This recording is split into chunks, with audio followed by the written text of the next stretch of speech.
자, 그러면 주택임대차 계약 A to Z 내 소중한 보증금 지키기 제2강 우리가 보증금을 받지 못했을 때의 대응 방법 첫 번째 시간입니다. 자, 오늘 나눌 이야기에서 보증금을 받지 못했을 때는 보증금을 아예 못 받는 경우뿐만이 아니라 보증금을 제때 받지 못했을 때 우리가 이사를 나간다고 했는데도 보증금을 주지 않는다. 이때를 포함하는 개념입니다. 자, 전세 사기에 대해서 이야기해 볼 건데요. 우리도 이제 전세 사기란 말은 굉장히 익숙하지요. TV에서도 인터넷에서도 모두 전세 사기 당했다, 전세 사기 피해자가 어떻다 이런 이야기가 익숙하다 보니 모든 사람들이 내가 보증금을 받지 못했을 때 전세 사기 당했구나 라고 생각합니다.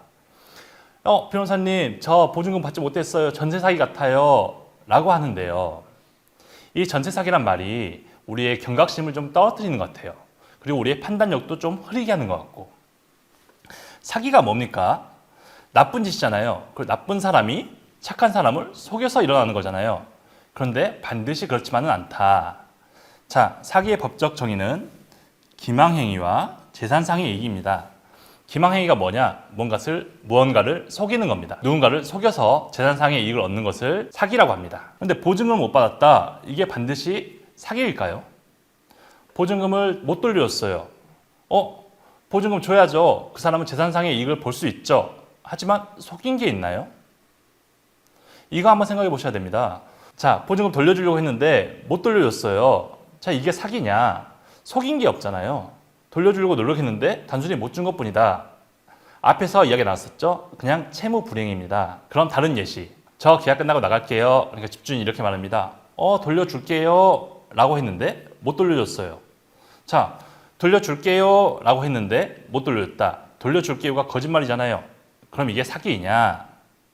아니라는 거죠. 재산상의 이익이 없잖아요. 돌려줘야 될 돈은 그대로 있으니. 그래서 보증금을 못 돌려준 많은 일들이 사기에 해당하지 않는다. TV에는 전세 사기 이야기가 많이 나오던데 그럼 전세 사기는 어떤 경우에 해당돼요? 자, 예시 몇 가지 들어보겠습니다. 집주인이 내가 빚이 100억이야. 그래서 이 보증금 받아도 돌려줄 수가 없어. 나갈 때 돌려줄 가능성이 전혀 없어. 이럴 때 전세 사기가 되는 겁니다. 못 돌려줄 거라는 걸 알고 있었으면 우리가 계약을 안 했겠죠. 그런데 저 돌려줄 수 있어요 라고 속이고 보증금을 받았죠. 돌려줄 수 있어요. 기망행위. 보증금을 받았다. 재산상의 이익. 그래서 첫 번째, 채무가 과도하게 초과된 상태에서 임대차 계약을 체결해서 보증금을 받는 것. 이게 전세 사기의 첫 번째 사례다. 두 번째, 내가 보증금을 1억 받고 전세 계약을 주고 싶어. 그런데 이 집이 1억짜리예요. 세입자가 들어올까요? 불안하죠. 1억짜리 집에 1억 주고 전세를 들어간다? 그러니까 집주인이 이런 거짓말을 하는 겁니다. 이 집이 10억짜리예요. 10억짜리니까 1억에 들어오셔도 매우 안전해요. 자, 집이 10억이라고 속였죠? 그리고 1억인 줄 알았으면 계약을 안 맺었겠죠?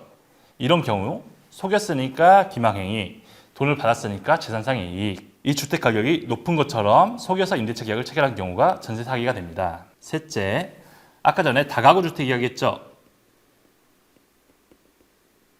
다가구 주택은 각 호실이 하나의 방처럼 보인다. 자, 101호와 102호가 있습니다. 이 건물주택은 1억이에요. 101호 보증금을 8천만 원을 받았어요. 그럼 102호의 세입자가 들어올까요? 이 집 팔아서 101호 세입자한테 겨우 보증금 돌려주겠네. 102호 못 들어온다. 그런데 집주인이 세입자한테 이런 거짓말을 하는 겁니다. 저희 다가구 주택이고 앞에 세입자가 한 명 더 있는데 이 사람 보증금이 5천만 원이에요. 그래서 5천만 원 주고 들어오셔도 안전합니다. 혹은 101호 보증금이 8천만 원인데 보증금이 2천만 원이에요. 월세예요. 그래서 이 사람 주고도 충분히 돌려줄 수 있습니다. 선순위 보증금이 적은 것처럼 속였죠. 그리고 앞 사람이 8천만 원의 보증금이 있다는 걸 알면 들어오지 않았겠죠. 그럼에도 보증금을 받고 계약을 체결했으니 기망행위와 재산사기 해서 전세 사기가 된다. 자, 마지막 하나 더. 앞에 담보가 잡혀 있어요. 이 집 1억짜리인데 담보가 8천만 원이 잡혀 있어. 그런데 8천만 원짜리 전세 세입자를 구한대요. 저 8천만 원짜리 담보가 잡혀 있는데 이 집에 어떻게 들어가요? 그러니까 임대인이 이럽니다. 그쪽한테 보증금 받아서요. 앞에 있는 거 갚으려고요. 갚으면 없어지잖아요. 그러니까 제가 8천만 원짜리 보증금 받아서 앞에 거 갚아서 없애겠습니다. 그런데 8천만 원 받고 안 없애죠. 이런 경우가 전세 사기가 된다. 가장 흔한 경우 네 가지입니다. 그 외에 대부분의 사람들이 보증금 못 받는 경우 전세 사기에 해당하지 않습니다. 왜냐? 속인 게 없거나 혹은 재산상의 이익을 보지 않았으니까. 이 이야기는 왜 할까요? 그래서 보증금 못 준 게 잘한 일이다. 이런 이야기가 아닙니다. 누구에게나, 그러니까 집주인이 착한 사람이든 나쁜 사람이든 속이려고 했든 안 속이려고 했든 누구에게나 전세 보증금을 떼이는 일은 일어날 수 있는 것이고, 그래서 누구나 언제든지 내가 보증금을 떼일 수 있다라고 생각하고 대비를 해야 되는 것입니다. 자, 무엇보다 사기다. 그럼 어떤 이미지가 떠올라요? 나 보증금 떼면은 경찰에 신고하면 되지. 경찰에서 전세 사기라고 처벌하겠지. 그리고 이 사람 처벌받기 싫으면 우리한테 보증금을 돌려주겠지. 라고 하는데요. 사기의 형사상 처벌과 우리에게 돈을 돌려준 것과는 별개입니다. 아무리 이 사람이 징역을 가든 무기징역이 나오든 사형을 당하든 진짜 나쁜 사기꾼이든 아무 소용이 없어요. 우리에게 아무도 돈을 돌려주지 않는다. 그래서 우리는 임대차 계약을 통해서 보증금을 돌려받을 수 있는 방법을 미리미리 대비해야 한다.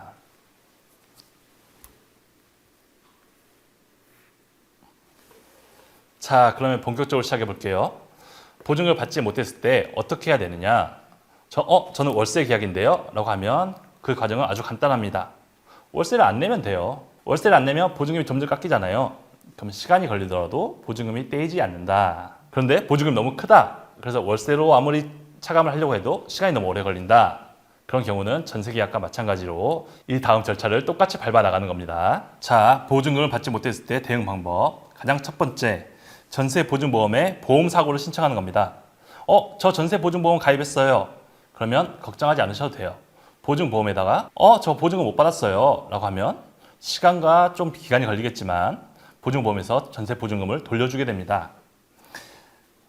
그러면 대응할 거 끝났네요 라고 하시겠지만 이 강의를 듣고 있는 분들 그리고 다른 많은 분들이 보증보험에 가입하지 않으셔서 대응 방안을 찾고 있겠죠. 우리 법에서 돈을 받는 방법은 두 가지입니다. 복잡하고 어려운 방법, 소송. 두 번째, 가장 쉬운 방법, 그냥 기다리기. 아니, 기다리라고 하는 것도 대응 방법이에요? 라고 하지만 소개를 해드릴 수밖에 없어요. 실제로 돈을 받기 위해서 소송을 하고 하는 동안 돈을 돌려받는 경우가 많이 있거든요. 그런데 제가 한 가지 에피소드를 소개해드리고 싶어요. 제가 운영하는 법무법인에 한 분이 오셨습니다. 저 보증금 못 받았어요. 그래서 소송하고 싶어요. 그러세요? 언제 계약이 끝나셨어요? 지금이 2024년이거든요. 그런데 이분이 이렇게 말씀하시는 거예요. 2015년에 계약이 끝났어요. 벌써 9년 전이죠. 아니, 9년 동안 뭐 하셨어요? 그러니까 이렇게 얘기하는 거예요. 보증금 달라고 찾아가기도 하고 협박도 하고 화도 내고 했는데 갈 때마다 집주인이 막 울면서 진짜 돈이 없어서 못 준다. 조금만 기다려달라. 다음 세입자 구하면 주겠다. 조금만 더 기다려주면 대출 받아주겠다. 라고 하면서 밀어온 것이 벌써 9년이 되었다. 여러분, 기다리는 게 과연 해답이 될 수 있을까요? 기다리는 것은 그냥 아무것도 안 하는 겁니다. 더 웃긴 거 아세요? 저희가 이분이 오셨잖아요. 9년 동안 못 받았다고. 그래서 소송을 했거든요. 소장을 받자마자 일주일 만에 줬다. 일주일 만에 줄 수 있는데 왜 안 줬어요? 그냥 기다리니까. 기다려서 안 줘도 되니까. 그래서 우리가 할 수 있는 방법은 소송뿐이다. 자, 오늘 소송에 대해서 모든 걸 알려드릴 수는 없겠죠. 소송에 대해서 모든 걸 알려드린다 그러면 지금 한두 시간이 아니라 3년, 4년 이렇게 걸리겠죠. 그래서 오늘은 절차만 간단히 설명드릴 것입니다. 먼저 소장을 제출합니다. 돈을 주세요. 저 임대차 계약 맺었는데 계약이 끝나도 보증금을 안 줘요. 그러니 돈을 돌려주셔야 됩니다. 라는 소장을 제출하고요. 소장에는 상대방 인적사항을 쓰게 돼 있어요. 그 인적사항 우리 어떻게 하게 되나요? 임대차 계약서가 있죠. 계약서에 상대방 이름, 주민등록번호, 주소를 적어서 소장을 제출한다. 그럼 법원에서 소장을 임대인에게 보냅니다. 보내는 방법은 등기로 보내고요. 배송이 되지 않았다. 그러면 다시 보내기도 합니다. 이렇게 여러 차례 보냈는데 집주인이 등기를 받지 않아요. 그럴 경우에는 공시송달이라고 하는데요. 그래, 이 사람 없이 지금 재판하자. 이 사람 일부러 안 받는 것 같다. 혹은 이 사람 주소를 몰라서 안 받는 것 같다. 라고 해서 공시송달, 이 사람 없이 재판을 하겠다. 이후에 재판 기일이 열리고요. 재판에서 하고 싶은 이야기를 모두 하겠죠. 그 다음 선고를 하게 되고 그 다음 항소 기간이 있습니다. 1심 판결에 불만이 있으니 2심을 진행하겠다. 이 기간을 2주 정도 줍니다. 그런데 보통 임대차 보증금 반환 소송은요. 2심을 가는 경우는 거의 없고요. 왜냐? 임대차 계약 맺었다. 사실이잖아요. 그리고 보증금을 돌려줘야 된다. 사실이잖아요. 특별히 다툴 게 없어서 보통 1심에서 끝나게 된다. 항소를 하지 않으면 판결이 확정됩니다. 그러면 이 기간이 얼마나 걸리냐? 보통 6에서 8개월 정도. 정말 빨리 끝났다? 하면 6개월. 내가 잘못하지 않았는데도 재판이 그냥 많아요. 그래서 밀렸다? 그럼 8개월. 혹은 더 오래 걸리기도 한다. 이 기간 매우 중요합니다. 그럼 소송할 때 필요한 게 뭐예요? 자, 임대차 계약을 체결했어야 되죠. 그래서 임대차 계약서가 있어야 되고요. 보증금을 줬어야 돌려받겠죠. 그래서 보증금 입금 내역이 있어야 됩니다. 그리고 마지막 하나, 계약 갱신 거절의 의사표시. 별표 칠게요. 매우 중요합니다. 이게 있어야 돼요. 계약 갱신 거절의 의사표시가 뭐냐? 우리 주택 임대차 계약은요. 저 이제 재계약 안 할 거예요 라고 말하지 않으면은 계약이 갱신됩니다. 그래서 다시 계약을 맺은 것처럼 돼요. 그래서 갱신하지 않겠다는 의사표시를 하셔야 됩니다. 저희 계약 기간 끝나면요 나갈 거예요 라는 말을 계약 종료 2개월 전까지 해야 된다. 그런 말을 하지 않으면 계약이 갱신되어서 임대차 계약이 종료가 되지 않습니다. 저 계약 갱신하지 않았다고 말했어요. 그걸 법원에 내야겠죠. 그래서 계약 갱신을 거절했다는 증거가 필요하다. 변호사님, 그럼 계약 갱신 거절 증거는 어떻게 마련해야 돼요? 내용증명 보내야 되나요? 내용증명 보내셔도 좋습니다. 예전에는 우리가 이런 말을 했다는 것을 증명할 증거가 거의 없었어요. 예전에는 핸드폰도 없었고 스마트폰도 없었단 말이에요. 그래서 우체국에다가 내가 이런 편지를 보냈어요 라는 걸 증명해 주세요. 이게 바로 내용증명입니다. 근데 지금은 어때요? 다들 핸드폰 가지고 있고 문자도 보낼 수 있고 카카오톡도 보낼 수 있죠. 문자든 카카오톡이든 통화든 모두 다 의사표시가 된다. 그래서 꼭 내용증명을 보내실 필요는 없고 문자 보내셔도 되고 카카오톡도 하셔도 된다. 전화통화도 하셔도 됩니다. 다만 통화를 하시면은 녹음을 해두셔야겠죠. 이런 말을 했습니다 라고.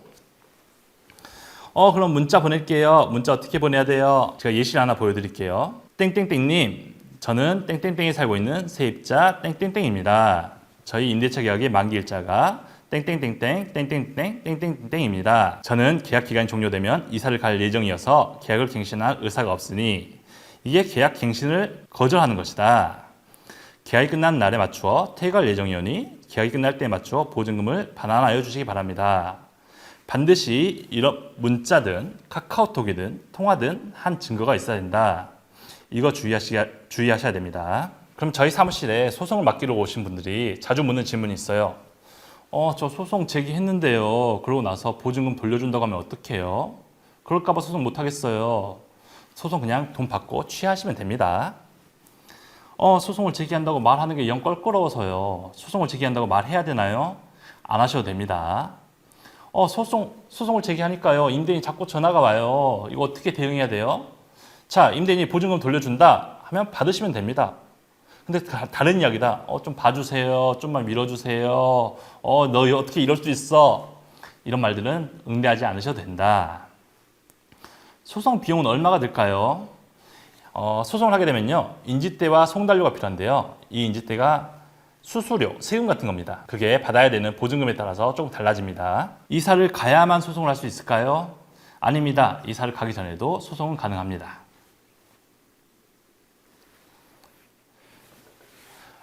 자, 그럼 마지막으로 묻는 질문. 저 그래서 소송에서 이겼어요. 소송에서 판결이 확정됐어요.